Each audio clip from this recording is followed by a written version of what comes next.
నమస్తే. మనిషికి అంటే యోగ సాధన లోపల ముఖ్యంగా కొన్ని అంతరాయాలు ఉన్నాయి. అంటే ఆ అంతరాయాలు ఉండడం వల్ల చిత్తవృత్తులు అనేది నిరోధించబడవు. అంటే చిత్తవృత్తులను నిరోధించే పరిస్థితి ఉండదు. ఈ అంతరాయాలు 9 రకాలు. ఈ అంతరాయాలు ఉంటే యోగం అనేది సిద్ధించదు. యోగం అంటే ఏంది? యోగ సమాధి. సమాధి అంటే ఏకాగ్రత, ఒక అత్యుత్తమమైన ఏకాగ్రత, మనసు యొక్క గొప్ప స్థితి. అది మనకు లభించాలంటే ఈ అంతరాయాలు ఉండొద్దు. అంతరాయాలు 9 అని పతంజలి మహర్షి యోగశాస్త్రంలో తెలియజేయడం జరిగింది. ఈ 9 అంతరాయాలు ఉంటే మనిషి యోగను సిద్ధింపజేసుకోలేడు. కనుక ఈ అంతరాయాలను మొదలు దూరం చేసుకోవాలి. ఆ అంతరాయాలు ఏంటంటే, ఒకటవది వ్యాధి, 2 స్థానము, 3 సంశయము, 4 ప్రమాదము, 5 ఆలస్యము, 6 అవిరతి, 7 భ్రాంతి దర్శనము, 8 అలబ్ధ భూమికత్వము, 9 అనవస్థితత్వము. ఈ 9 ఉంటే మనము ముందుకు పోలేము సాధన లోపల. ప్రతి మనిషి యొక్క పరమ పురుషార్థం యోగ సాధన. అంటే ఈ మానవ శరీరం ద్వారా అత్యధికంగా ప్రాప్తించే లబ్ధి సమాధి. ఆ సమాధిని కలిగించేదే యోగ సాధన. ఆ యోగ సాధనను మనము సక్రమంగా చేయాలంటే ఈ 9 అంతరాయాలు ఉండొద్దు. మొదలు వ్యాధి. వ్యాధి అంటే ఏంటి? వ్యాధి శరీరానికైనా మనసుకైనా రావచ్చు. ఆ వ్యాధి ఉండొద్దు. వ్యాధి గురించి వ్యాసుని భాష్యంలో ఏమొస్తుందంటే, వ్యాధి అంటే ధాతువులు తర్వాత రసము. అంటే ధాతువులు అంటే వాతపిత్త కఫాలు ఇక్కడ. రసము అంటే రసాది ధాతువులు.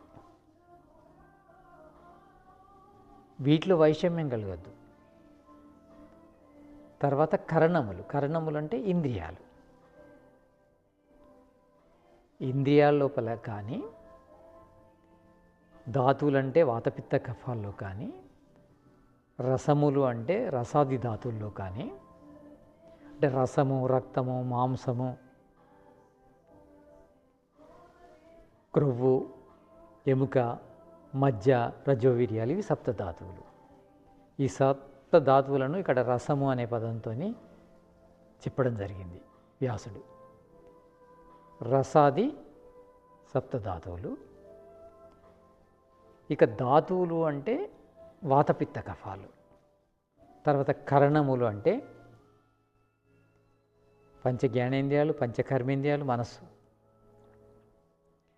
వీటిలో వైషమ్యము వచ్చినప్పుడు వ్యాధి అంటారు. అంటే వ్యాధి ఉండొద్దు మొదలు. వ్యాధి తర్వాత స్థానము. స్థానము అంటే మెదడు పనిచేయకపోవడం, మనసు పనిచేయకపోవడం, దాన్ని స్థానం అంటారు. అంటే ఆలోచన శక్తిని కోల్పోవడం స్థానము. తర్వాత సంశయము అంటే రెండు రకాలుగా ఆలోచించడం. అవును అని, కాదు అని. అవును అని నిశ్చయంగా అనుకోకపోవడం, కాదు అని కూడా నిశ్చయంగా అనుకోకపోవడం. అవును కాదుకు మధ్య ఉండడం సంశయం. తర్వాత ప్రమాదం. ప్రమాదం అంటే ఏంటి? దేనిని అమలు చేయకపోవడం, ముఖ్యంగా యోగాంగాలను అమలు చేయకపోవడం. అంటే ఇది కూడా ఒక రకమైన అవాంతరమే. తెలుసు కానీ దాన్ని పాటించలేము. దాన్నే ప్రమాదం అంటారు. ఆలస్యము. పాటించాలని ఉంటుంది కానీ మనసు కానీ శరీరం కానీ సహకరించవు. ఇది ఆలస్యము. అంటే వ్యాధి, స్థానము, సంశయము, ప్రమాదము, ఆలస్యము ఇవన్నీ అవాంతరాలే. తర్వాత అవిరతి. అవిరతి అంటే అవిరతి అంటే విరతి లేకపోవడం. విరతి అంటే ఇంద్రియాల విషయాల లోపల దూరంగా ఉండడం విరతి అవుతుంది. దూరంగా ఉండలేకపోవడము అంటే ఆసక్తి ఉండడము అవిరతి అంటారు. ఇది కూడా ఒక అంతరాయమే. తర్వాత భ్రాంతి దర్శనం. భ్రాంతి దర్శనం అంటే సత్యశాస్త్రాల యందు కూడా భ్రాంతి ఉండడం, ఒకదానికొకటి అనుకోవడం,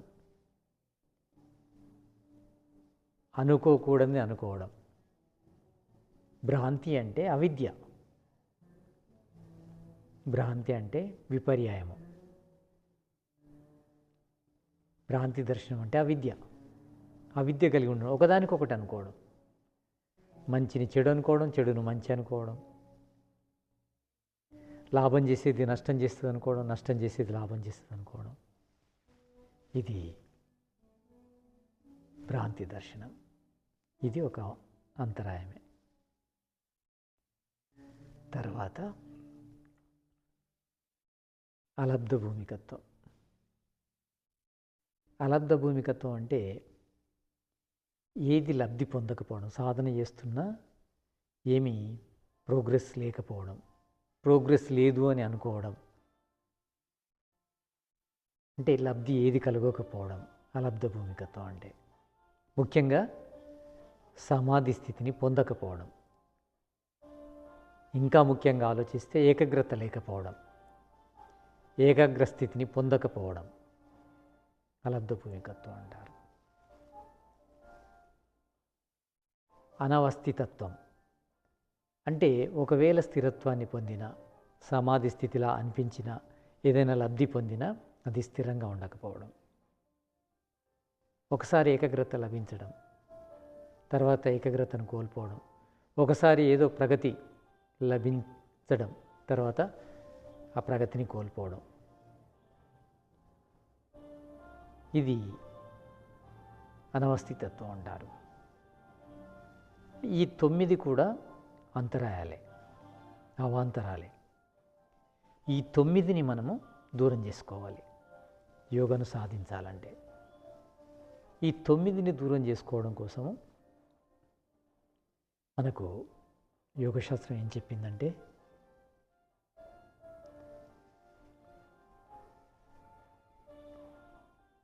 తజ్జపస్థ తదర్థ భావనం ఈశ్వర ప్రాణిదానాద్వా.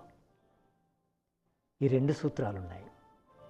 ఈశ్వర ప్రాణిదానద్వా, ఈశ్వరుని యందు అత్యంత భక్తి శ్రద్ధలు కలిగి ఉండడం. తజ్జపస్థ తదర్థ భావనం, అతడి యొక్క నామాన్ని జపించడము, అర్థాన్ని భావించడము. అతని నామం ఏంటిది? తస్య వాచక ప్రణవ. అతని యొక్క నామము ప్రణవము అంటే ఓంకారం. అంటే ఓంకారాన్ని జపించడము, ధ్యానించడం ద్వారా ఈ అంతరాయాలు తొలగిపోతాయని, ఈ తొలగిపోయి మనకు సమాధి స్థితి లభిస్తుందని పతంజలి యోగశాస్త్రం చెబుతుంది. కనుక ఈశ్వరుని ఎడ భక్తి శ్రద్ధలు కలిగి ఉండాలి. అంటే అతని యొక్క ఆజ్ఞ ఏంటో తెలుసుకోవాలి, ఆజ్ఞను పాటించాలి, ఈశ్వరుని స్తుతించాలి, ఈశ్వరుని ధ్యానించాలి. దానివల్ల ఈ అంతరాయాలు తొలగిపోతాయి. అంతరాయాలు తొలగిపోతే యోగ సిద్ధిస్తుంది.